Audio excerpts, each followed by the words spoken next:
So, welcome to the premiere issue of Drinking with Comics. I'm your host, Shawn C. Baker. This is Mike Wellman. He's one of the two gentlemen that own the fine establishment that we find ourselves drinking and talking about comics in this evening.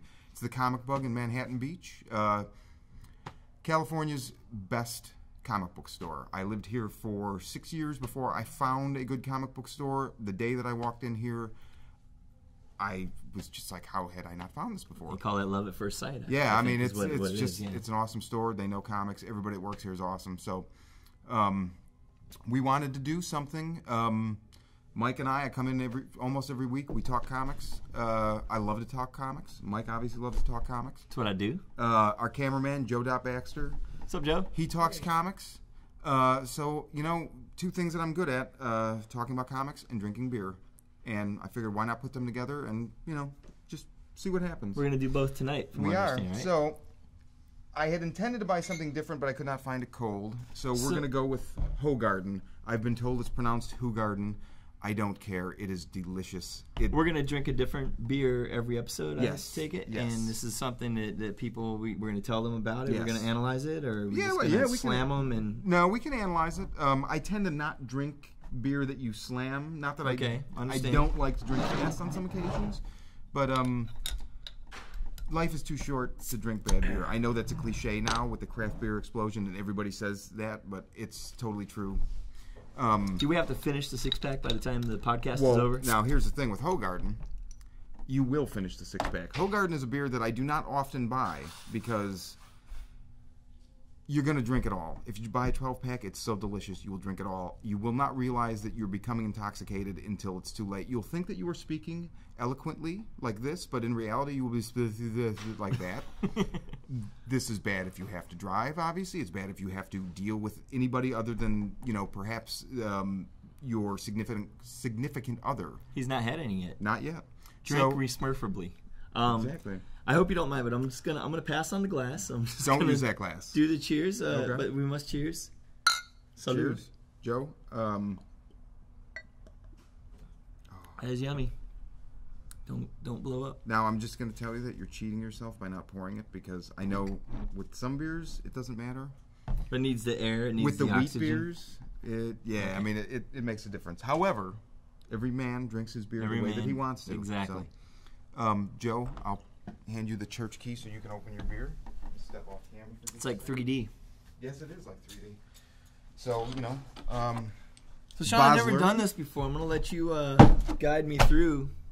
Well, do you want to talk about the beer first, or do we talk about comics? Or well, it's a good beer. We've kind of already talked about the beer. I mean, crisp. It is. That's a very good word crisp. for it. It's very crisp. It's like biting a juicy wheat apple. That sounds vaguely sexual, I think. Anyway. Well, so we're here to drink. We're drinking. Let's talk about comics. Cool. Mike and I have both picked a few things off the shelf to talk about. Fairly current titles. And we're just going to go through the stacks and we're going to talk about them. So, do you want to begin? Should I begin? Well, why don't we talk? Well, I guess I'll start. Okay, sort of. Start, please. We'll do Miracle Man since that's the newest, hottest. I don't know if it's the hottest, but it's and it's not the newest, actually. Well, I mean, people have been waiting for it for, 20-something years? Yeah, it's the book, you know, that if you've appreciated Watchmen or Sandman or anything like that, this is the soil from which all of that sprang, and I think that's kind of what I told you when you checked it out. Yeah. I actually have never read the old Miracle Man myself, even though I know as a comic book salesman, scholar, whatever, I'm supposed to have read it. I know it's great, I'm sure. And it's the book that, to my knowledge, it's the first time Alan Moore, known here. Did you notice his... this is what I wanted to ask his you. title, the original writer? I didn't understand that. I was like, this has to be Alan Moore, but the history is kind of spotty with the character, being that it went from one company, bought by another company, tied up in court, various writers. Yeah. So when I saw them, like, who wrote the modern? But it felt like Moore. It was Alan Moore, yeah, and it was the first time he did. He pulled the same trick here that he did in Watchmen. In Watchmen, I don't know if you know this or not. And I might be screwing up a few facts, so if you guys know this better than me, I'm no expert. But originally, they were supposed to do a revisionist sort of take on the old Carlton characters, which was the Question, Captain Atom, Blue Beetle, and I don't know who Silk Spectre was. Phantom Lady, maybe? And you can get, their silhouettes, they kind of match up. Right. You know, the owl flies around in something just like Blue Beetle. The question is essentially Rorschach. Wait, is it Blue Beetle or Black Beetle? It's I think it was Blue Beetle. Oh, yeah. okay. Yeah, because DC bought the Carlton characters. Remember there was a question series? Right. Not too long after Watchmen. And, so they bought these Carlton characters, and then I think what happened was Alan Moore submitted his proposal for what he wanted to do, and they thought, well, this is too good not to do, but if we do this with these Carlton characters that we just invested however much money they invested in, I can't imagine it was too much, it's just going to ruin these characters. Right. So they had him just basically invent new characters. You know, basically sort of based like, on Al, the old characters. you know what we hired you to do? Don't do it. Do it with something else. Yeah, create your own character, which, good for him, even though like he's kind of shunned away any sort of movie money he could have rightfully taken or anything. I mean, he gets the reprint royalties and everything. I don't know what would have happened if those were Carlton characters, not his characters. So by that token, he should probably be a little thankful, I think, to DC and not be so mad. He is pretty. I don't know if he's mad so much as like he has like I don't know, like a code that he seems to exist by that is very stringent. It seems like, and he's like the band that, we don't do those songs anymore. Now we do this. He's very much like, I close the door on that. I don't want anything to do with it. He takes it to the extreme where most people would be like, I don't want anything to do with that, but I'll take the money, the royalties. He's like, I don't want any of it. Take my name off it. Yeah. I mean, I'm sure that there's a reason he's not credited. I mean, it would have been, a good marketing thing for Marvel to be able to say that he wrote it. Right. And they bought the rights to Miracle Man like 5 years ago. There was a big announcement at Comic-Con and everything. And something must have happened. I think they had to spend even more money to untie. And again, I don't know. I don't know everything that went on. You can Google around and research. But, he did the same thing with Miracle Man that he did with The Watchmen, where he reinvented the wheel, as it were. He took something that, is a fun, hokey comic book idea and reimagined it in sort of a midlife crisis sort of superhero tale. Well, and the interesting thing, too, about it is there's a whole... so the issue contains an interview with the original creator, then it also contains the first part of Moore's story, which was published in, was it Warrior? Yeah, it was. The guy that started Warrior, I did a little research on this, and again, all my facts might not be 100% correct, but Warrior was started by a guy that used to run Marvel UK, and he went off and started his own thing with Warrior, and brought Alan Moore along with him, and Alan Moore wrote 2 features for Warrior. One was Miracle Man, which was essentially Superman, Captain Marvel, right, and the other being V for Vendetta, which was the Alan Moore version of Batman for Warrior magazine. Adult takes on these superhero tropes that we know and love. And the guy that started Warrior magazine either knowingly or mistakenly thought he owned the rights to Marvel Man, was what he was called. Okay. And they created these comics for Warrior, and then Eclipse came along in the U.S., and I don't remember if it was before Alan Moore was big over here, and then they were like, well, he had this stuff that predated. Right. I think Swamp Thing was his first major U.S. Yeah, thing. I think that was really what brought him, because everybody was like, you've just redefined this character, and it's so dark. And I mean, that was basically the beginning of Vertigo, right? Which the late 80s and early to mid 90s, Vertigo, I mean, that kept me in comics. That was where I had just followed certain things out of inertia past the point. Like X-Men, I've told you before, I read Claremont's run. It ended. I kept reading it for years, and I didn't really like it, but I didn't realize that. So when I realized it, I kind of backed off of comics, and it was the Vertigo stuff. Yeah.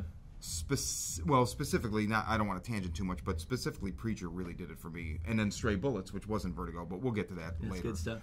However, that was a very large part of comics. I won't go as far as to say mainstream, but Vertigo really became like an option for comic readers. And it was like, you don't have to read about these dudes with muscles and tights and capes. And you and I grew up at a very awesome time, because, like the generation before us, once they hit their teenage years and late or early 20s or whatever, they did outgrow comics, and there weren't a lot of options there. But we were in that magical time when comics grew with us. Yeah, Dark Knight and Watchmen and this stuff, and so Vertigo. So at a time when we should have been growing out of comics, there was something for us to latch onto. Yep.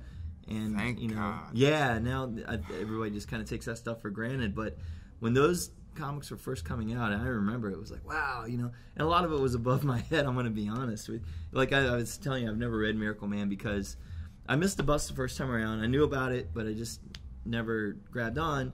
And then I hope I didn't become too much more sophisticated, but as I became more sophisticated. No, you do. I knew that it didn't end. I knew that they left it hanging, so I was like, well, I'm not going to read a story that doesn't have an ending.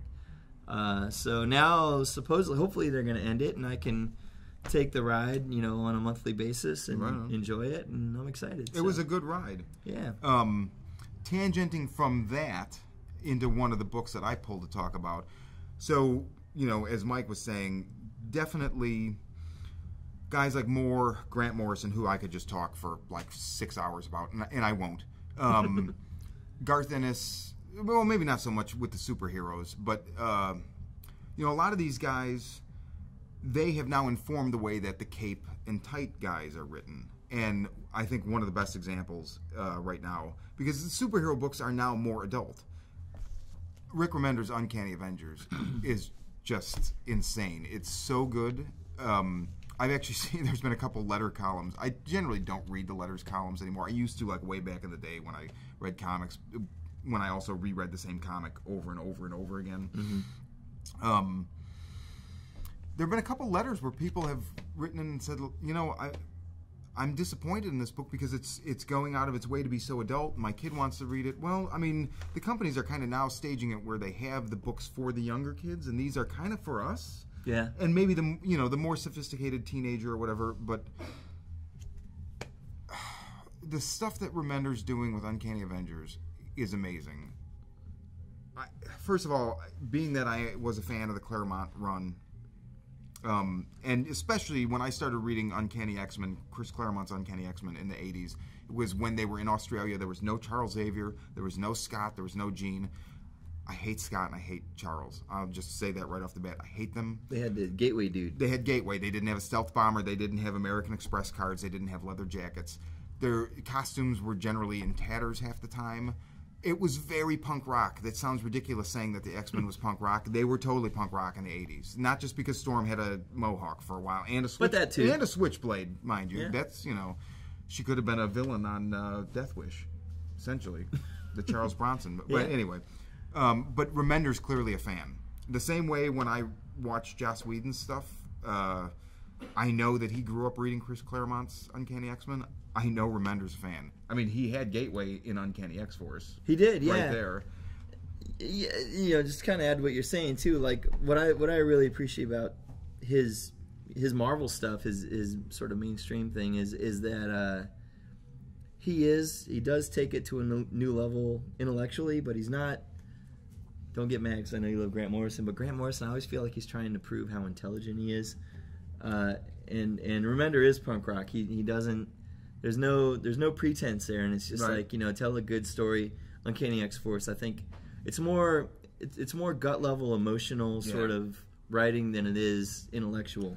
I definitely agreed, and I don't take that. I mean, I do love Morrison's stuff. His stuff is so heady sometimes that it maybe loses some of what you're talking about, and like. Remender, Uncanny X-Force, when it ended, spoilers, there's a sequence where Logan kills his son, Dakin, right? I was largely unfamiliar with the character, but... yeah, how do you cry over a character you don't give a shit about? I kind of cried. I mean, it's still, the ghost of this is still echoing through this series, and he doesn't, do the Wolverine thing where he claws him or where they fight and he falls off a cliff or what. He drowns him in a puddle. He holds his face underwater long enough, in a very, small amount of water, long enough for him to stop living. And you see our cameraman's face right now. And that's, you got to read Uncanny X-Force. It's good stuff. It's awesome. Yeah. And, there's always something a lot of people never do with the X-Men as well. because, I stopped after Claremont, or, after I realized I needed to stop after Claremont, and then I read Morrison's New X-Men. We won't get into that. It's brilliant. It's good stuff. I didn't come back until this, and it seems to exist outside of most of the rest of what's going on in the X-Men. And not only that, but it feels dire all the time. It never feels like, oh, this is just, a fluff adventure or a fluff fight where obviously, the usual order will be restored and blah, blah, blah. I mean, I don't know if it's going to last. I won't give you total spoilers. A lot of characters die in this issue of this comic, and it's awesome. I mean... And even if it doesn't last, because they all do eventually. All it takes is another writer or another editor to come along. Yeah, right, exactly. But right now, they're dead. And you hit on something really good there when you said, that this is the only X-Men Avengers book you read.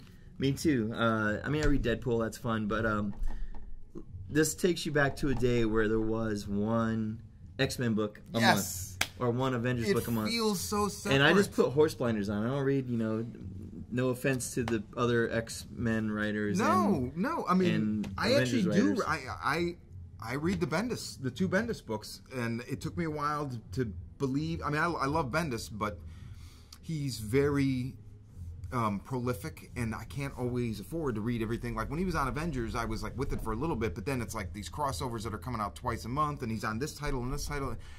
I don't know. He apparently does not sleep, which is fine. His two books, All New X-Men and Uncanny X-Men, are fantastic. That's what it says too, but we'll totally different reasons. This is different. This is if you don't care about the X-Men, or if you're like us and you're like, I remember those days when there was the one book and it wasn't oversaturated. I know it says Uncanny Avengers. There's a reason, because it's a team that's comprised of both X-Men and Avengers, and it's supposed to be the unity to show the world that yes, humans and mutants can coexist. The team, everybody hates one another. The mutants hate the Avengers. I mean, it's awesome. It's and just if you read one bedlam. Marvel comic, you have to read one Marvel comic a month. This is the one. It was the one that launched the new sort of Marvel Now universe that they're doing, and it is the only one you need to read. Yeah, it really is. Say. It's fantastic. Good stuff. High five. We agree. Yes, we got to find one we disagree on. We may. I'm not familiar enough to disagree. I like what I read. It seems, obviously Guardians of the Galaxy, they're getting ready for the movie, which I'm pretty psyched for, I will tell you. You're murdered. Is that it? I read the first couple issues, again, with the Marvel price tag at $3.99. I kind of have to censor myself, because if I could afford it, I'd read so much more than I do. This didn't quite make the cut, although I suspect eventually I will go back and buy it in trade. I was telling Mike earlier, before we started shooting, it was weird. In one of the earliest issues, there's a sequence where they're fighting whoever, and Rocket Raccoon, right, is flying around shooting the bad guys, and as he shoots them, he's saying, murdered you, and it was kind of unnerving. Well, unnerving in the sense that you were thinking, like, there's a little kid reading this, maybe, and is going to be inspired, or... I feel like, you know what... Did it make you afraid of raccoons? No, I'm already afraid of raccoons. If you've seen some of the ones that are around my crib, you'd... No, it was weird. I don't know if it was something about, as I've aged, the word murder. I can't use it or relate to it as frivolous as maybe I did before. Maybe that's just because of world events, whatever. Gangster rap? No, gangster rap's largely ridiculous. Although, there's a soft spot in my heart for some of the stuff in the 90s, as bad as it was. But nonetheless, I don't know. There was something slightly disconcerting about it. However, I'm sure if I was still reading, I'd be like, I get it. I see what the character's, gist is. Well, I'm going to say, I've never read Annihilation, which I hear is really good. I haven't read any of the cosmic Marvel stuff, and I do like... I love sci-fi and I love superheroes. I don't traditionally like them together. Right. If that makes sense. Yes, it definitely makes sense. But I'm excited about the Guardians of the Galaxy movie coming up. Yes. And I realized, oh shit, I don't know anything about these characters, so I better start reading some. So I've been reading this, and then I realized, oh wait, I did used to dig Star-Lord back in the day, and I do want to check out that Rocket Raccoon miniseries. But this is sort of like it's a good introduction. I don't want to go into it. I hate. There's nothing worse than going into a comic movie not knowing what the hell is these characters are about or anything. So And I do feel like this book here is designed to give people an introduction to these the characters. because everything else has been so like tied into the Thanos quest from 1976, and sort of like everything has just been sort of this legacy history thing. And this you can just pick up and go. I mean, the very first issue is actually Guardians of the Galaxy .1, and it's like Star-Lord Peter Quill when he's a little kid. So you get that history. It's kind of like Last Starfighter meets Avengers. Interesting. Really. Yeah. Well, I mean, they're clearly going for. I forget. I don't know if you said this or somebody else told me this. Pardon me. Yeah, we got our bottle opener. Here, open yours. No, I love it when this stuff makes it in the cut. Actually. It might make it into the cut then. Oh, that's all right. Oh, I'm Hoegaarden. trying to take the beer from you, not the bottle opener. Thank you, sir. So somebody suggested to me that the push with the Guardians of the Galaxy, the movie, but also just, I guess, aesthetically, Marvel doesn't have a Green Lantern Corp. Oh, God, did they want one? And so this is kind of that. But, I mean, I think if you deconstruct the thought behind it, it's like, okay, well, we have the Avengers, and what about the Avengers on a cosmic level, which would basically be like a Green Lantern Corp. I don't know. I'm really excited for the movie. I think that the Marvel movie universe is just so impressive. Yeah. And, the second Thor movie, I thought it was great. I mean, it didn't... structurally, story-wise, it wasn't like, oh, this is, breathtaking and unlike anything I've ever seen. Although the one thing that I was floored by was the Star Wars element in it. Just, I wasn't prepared for it. Oh, you mean them flying around in the spaceships? Very heavy. I enjoyed it. I really had a good time with that movie. I really had a good time with it. And, I mean, it's kind of like what you're saying about superheroes and the cosmic thing. And Marvel's really doing it right. And the best part of Thor 2, to me, was there's a moment where Natalie Portman's character is, ill, she's injured, and they bring her to Asgard, and the technicians are working on her, and they bring up her life force, and they're moving it around. And I said to my wife afterwards, okay, in the first Thor movie, somebody says, I think Thor says to Natalie Portman's character, what you call science, we call magic, basic, same thing. This was illustrating the fact that, because it looked like Tony Stark working at his computer with all the, I don't know, the 3D immersive. Yeah, I know what you mean, yeah. It was the same thing, and I'm like, that's what this movie is. It's the corridor to Guardians of the Galaxy, and then Guardians of the Galaxy, after that, I mean, what are we talking about here? It's going to be huge. All of the Marvel movies have basically been Earthbound. Thor was the first one that was not primarily Earthbound, and now we're going to go huge. And, I mean, realistically, I feel like the nods to Star Wars was saying, like, yeah, we're going to go there. Only thing I was a little worried about, I don't think it's going to happen, but it crossed my mind, if you've seen the Patton Oswalt Parks and Rec outtake where he pitches his idea, he's like a filibuster. He's talking about Star Wars or something. Right? And he's talking about his, this is my idea for the next Star Wars movie. And, or is it? Yeah, it's the next Star Wars movie. And he brings in the Avengers and Thanos and whatever. And now that Disney owns all of them, and I saw this in Thor, I was like, oh my God, could this be something that could happen eventually? Because don't mix them. That'll be fun. Don't I want to do a them. Star Wars Dukes of Hazzard crossover. I was thinking about this the other day. I would read that. Dude, you've got Bo and Luke. Okay, then you've got Luke and Han. So there's a little confusion with the names, right? But how badass would it be to have Uncle Jesse and Obi-Wan like running a whiskey distillery out in the outskirts of Tatooine? Boss Hogg and Jabba the Hutt like try to take that shit? Wait. This is not the still you are looking for. Yeah. Oh. Right? Now, are we going to go like deliver? Roscoe and Boba Fett teaming up? Because Boba Fett looks badass, but he did like go out pretty easily. Like, he did go. He's not that. But he's kind of a buffoon. He's just a badass looking buffoon. But I'm not as big of a Star Wars fan. I mean, I dig it. I grew up with it. I'll go see all the movies as they come out, probably multiple times. I don't own them. I don't go back to it very often. It's just something that I like it, but I'm not as passionate about it as I am about. Would you like to see the General Lee race a land speeder? I would like to see that. I would definitely like. Some I've obviously put too much thought into this. No, I don't think you can put too much thought into the General Lee racing a land speeder. We have to do that. Next book. Hawkeye. I actually read. There's 14 issues out so far. Number 16 comes out Wednesday. do the math. They're skipping number 15. They're going to come back to that later. Really? Yeah, I think the artist is taking too long or something. But anyway, number 11 is definitely the highlight of the series thus far. It's all told from the perspective of the dog, Pizza Dog or Lucky Dog or whatever you want to call him. And he's analyzing a murder. And the dialogue, I don't want to give too much away.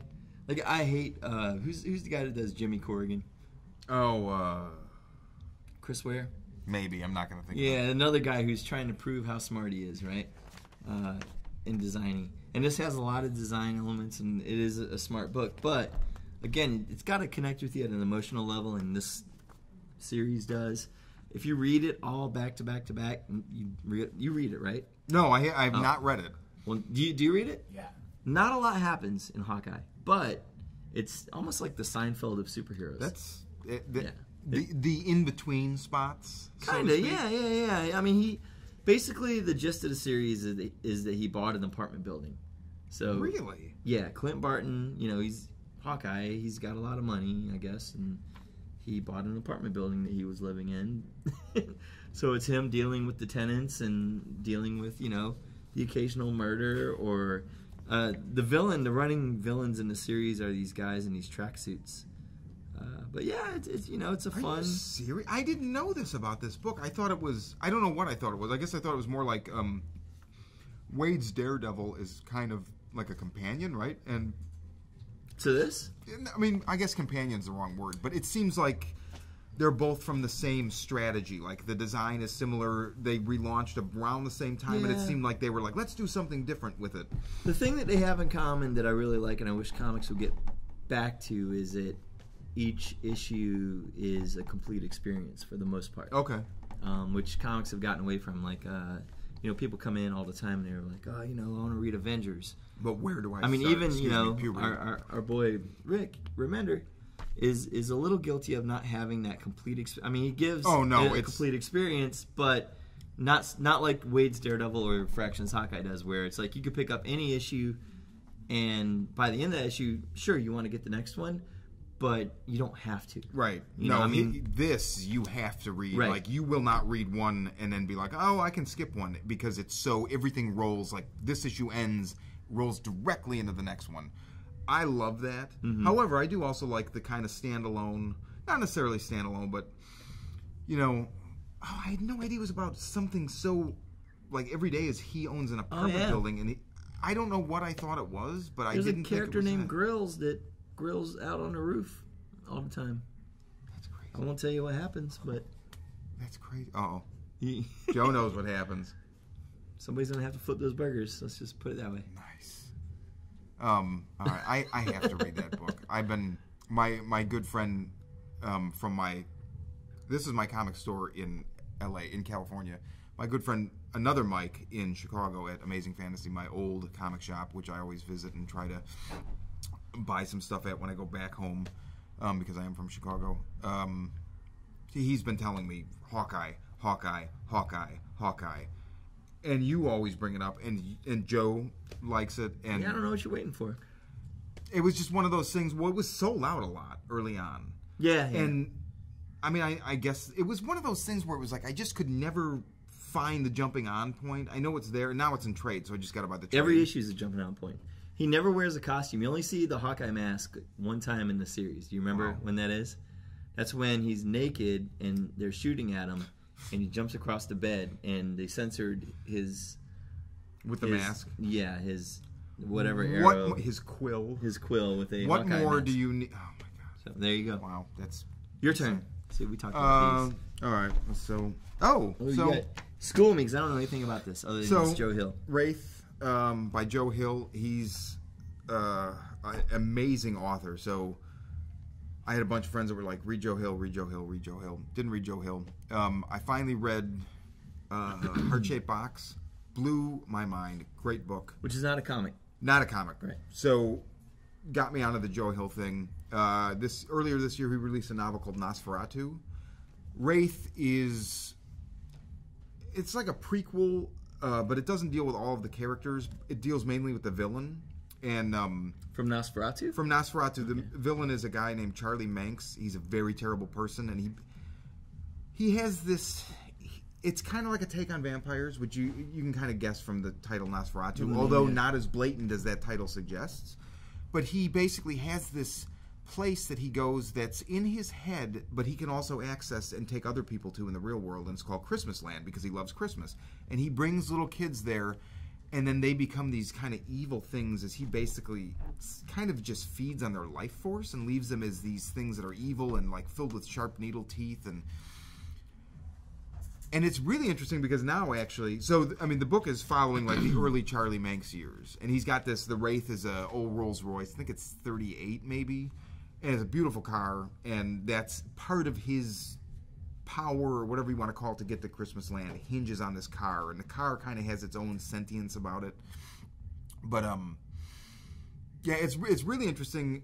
The book, so this book, and then having read Nosferatu, and now I'm reading Dr. Sleep, the Stephen King Shining sequel. Yeah, which Joe Hill is Stephen King's son. For yeah, those right. Who don't? If know. you don't know, I mean, it's awesome. He never used the name. He just uses his. Yeah, Hill is his middle later, name. Yeah. If you look at him, you're like, he's Stephen King's son, clearly. He's fantastic, but it's really interesting where now I'm reading the Shining sequel, Dr. Sleep, and the characters that are like the bad guys in this are the same animal as Charlie Manx. And they've been referencing one another. Charlie Manx is directly referenced in the Shining sequel. They've been kind of bringing their stuff together, but not in a really like overly bearing, like we're father and son, and now we're going to make one big mega universe. It's really subtle and it's really cool, and this is just kind of drawing it out a little bit, and the art's great. It's just twisted, man. It's very twisted. Oh, Charles Paul Wilson III. They collaborated on Road Rage too, didn't they? Yes, they did. Which I did Duel, not read. And I think maybe Joe Hill wrote a sequel to Duel. It's something like that. I forget. And they put it out as a comic book too. Right. Yeah. And obviously Joe Hill, maybe most famous for Lock and Key, which now my friend John Bickness will smack me in the mouth because I brought him here shortly after I started coming to the store. He came to visit me, and he's like, "You're not leaving until you're buying the first trade of Lock and Key." And, what's again? Have you bought it? I bought the first trade of Lock and Key. I bought the second trade. I have not bought any of the rest. I rebought both to give as gifts to some people. I think it's fantastic. I just have not bought the trades that I need to. So, John, when you see me, you can smack me. That's fine. Make sure I have a couple beers in me first. It just ended too, so you'll be able to catch up. I know. Yeah. I'm gonna skip Batman. We'll talk about that next episode because I feel like we have to, But while we're on a horror tip, Afterlife with Archie, which you don't. I have not read this. I've heard nothing but good things. It's fantastic. It's I really don't care about Archie so much, and I'm sick of zombie comics, but. Again, like peanut butter and chocolate, these things just make something that you've had so much and so often and so everywhere. You put it together, and it's just amazing. And it doesn't hurt that Francesco Francavilla draws it. And I'm a big fan of like the Mondo poster kind of aesthetic of things. And it, again, like from the matte cover to like the very basic, simple color scheme. It looks awesome. And dude, like Jughead gets bit by a zombie dog and becomes a zombie in the first issue. Spoiler alert. So it's not like quirky Archie zombies. No, this is gruesome, dude. Really? Like, okay. They, all right. They do things you shouldn't do in an Archie comic, which is what I love about it. Yeah, it's really good. All right. That's and cool. I don't know how long this team is going to stay with the book, or if this thing. I mean, I just don't know how much life or afterlife there will be with this series. But number 3 came out. It's selling gangbusters, and yeah, it's great. It's cool. It's like one of those things so wrong it can only be right. Right. So yeah, Afterlife with Archie, check it out. Interesting. Yeah, I agree. I'm not one for zombie anything. I mean, I like the first couple Romero movies. There's a few other movies I like, and I like The Walking Dead, which. Do you read Walking Dead? I read Walking Dead. It's probably still the best book I read every month. It has been for years. The show, not so much. It has high points. It has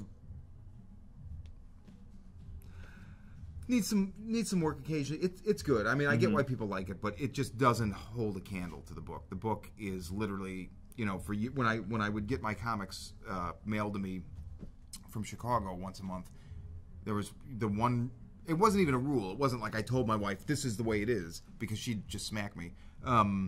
She just knew, when he gets his comics, give him 10 minutes to read Walking Dead. It doesn't matter if the house is on fire or whatever. It takes 10 minutes to read. It's amazing. It's such an awesome book. If you like the show, recently a guy I work with, he loves the show. I got him to read the first couple issues.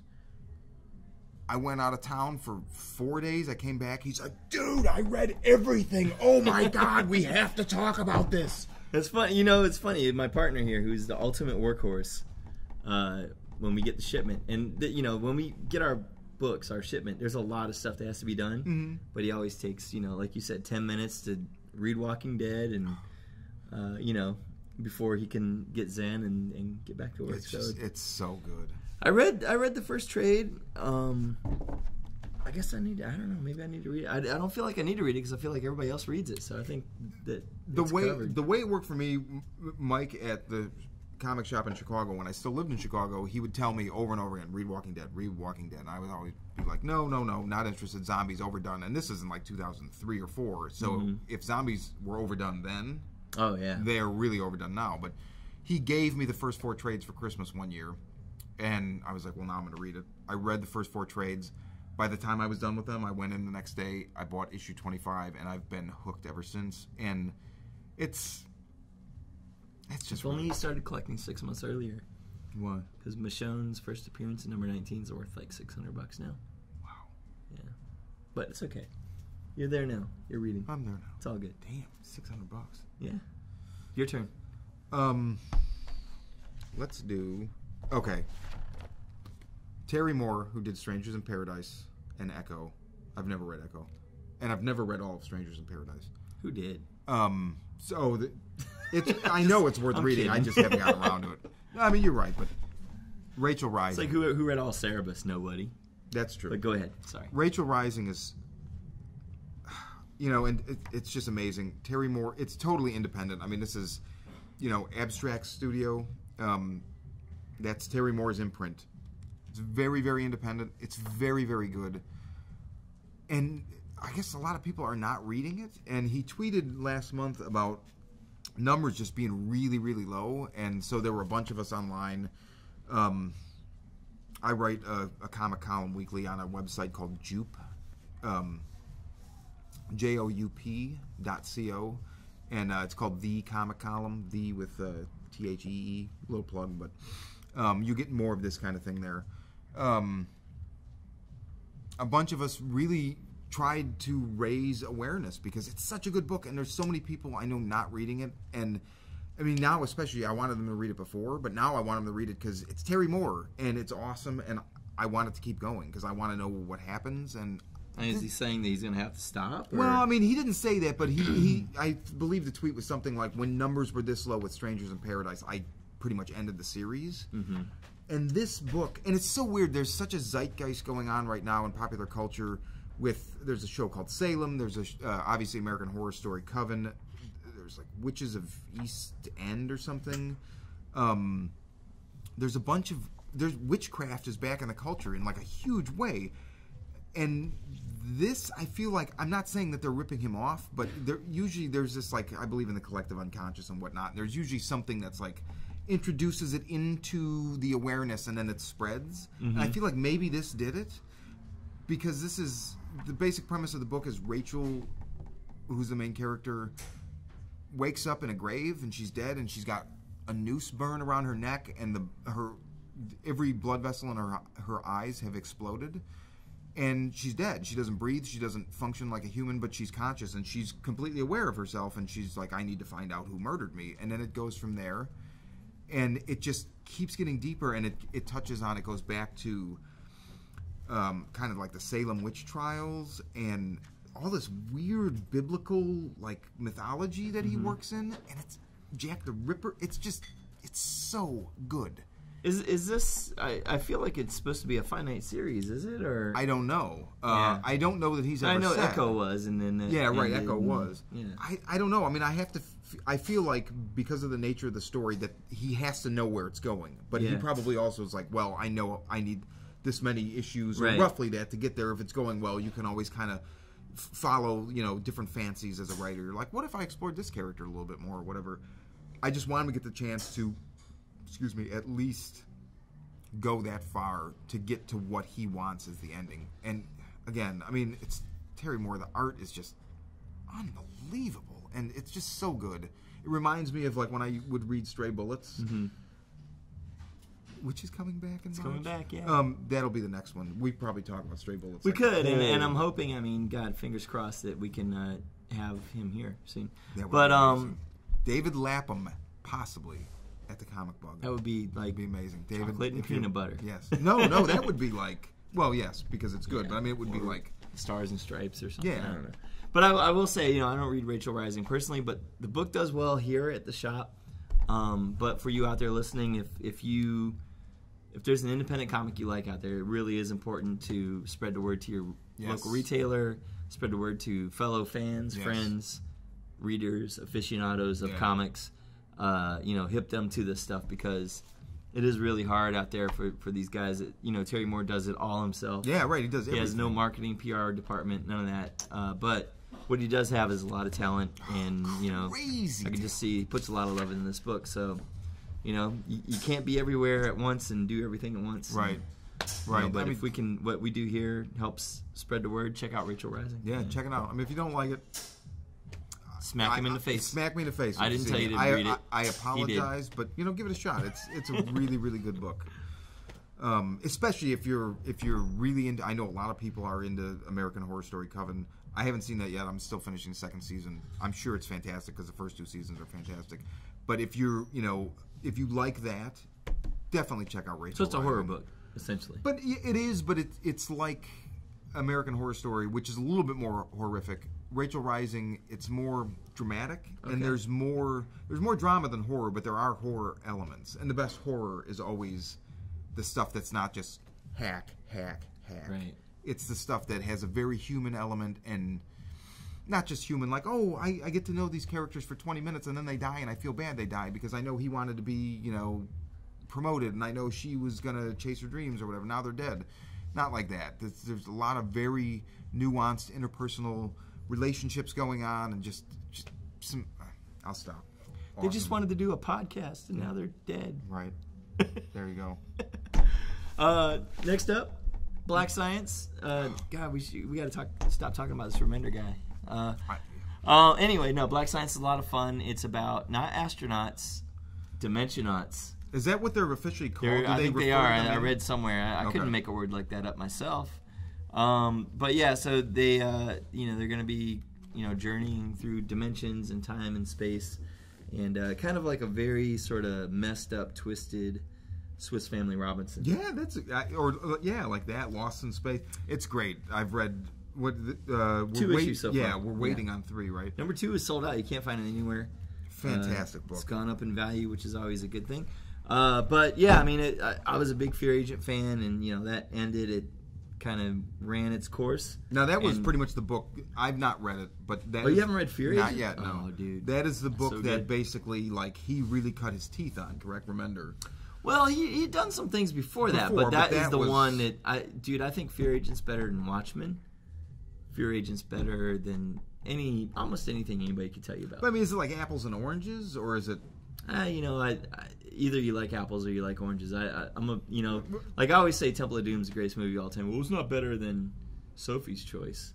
Yeah, you really can't compare it to. Can't really make. I know I can. I can tell you what I would prefer. Well, there you go. And Fear Agent's the comic. I will say thank you, because I get a lot of crap for liking Temple of Doom. Lots. Dude, that's the best movie of all time. Sorry, it's not. I don't think it's the best movie of all time, but it's the best Indiana Jones. What's your favorite movie? Donnie Darko, but not the director's cut. The original cut. Dude, I wasn't questioning which, but okay. No, you know what? It's funny, and we'll probably wrap it here, but I'll just say, it's the kind of thing, if you ask me, do you have a favorite band? I can't say that. Right. Do you have a favorite song? Do you have a favorite album? I can't say that. There's so much stuff I like, and when I'm in the mood, and it strikes me, I like, Black Sabbath's Sabotage. I've been listening a lot lately, but in 2 weeks, I probably won't listen to it for 6 months, not because it's bad, it's just, okay, that's not the area of my personality that goes there. Mm-hmm. It was always like that with film too, until I saw Donnie Darko, not the director's cut. Nothing wrong with the director's cut, but it's just not as good. It's my favorite movie. It's probably you know why you like the original cut better than the director's cut. It's probably because that's how you first experienced it. You're probably right. It's like, although I feel like the director's cut maybe gives you a little bit too much information and takes away some of the conversation, like some of the what did I just see? I have to talk about this with someone now. I have to show this to other people because I don't know how to process it fully on my own. So let's have a discussion about it, because that's what is so great about reading comics, reading books, watching movies, drinking beer. You find other people like the things that you like and you talk about it. And I mean, that's what being human is. You talk about stuff. We're not really out of time because I will say, dude, thank you for the beer.